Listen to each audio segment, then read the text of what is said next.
মানুষ বলে, আমি সব সময় হতাশ। আল্লাহ বলেন, আর তোমরা হতাশ হও না এবং দুঃখ করো না। যদি তোমরা মুমিন হও তবে তোমরাই জয়ী হবে। মানুষ বলে, আমার কেউ নেই।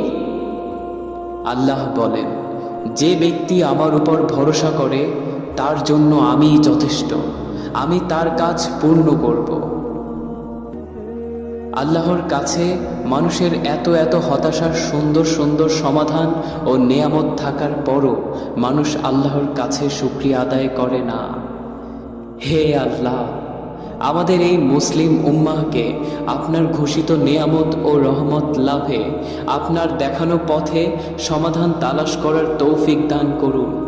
হতাশা ও ব্যর্থতা মুক্ত জীবন লাভের তৌফিক দান করুন। আমিন।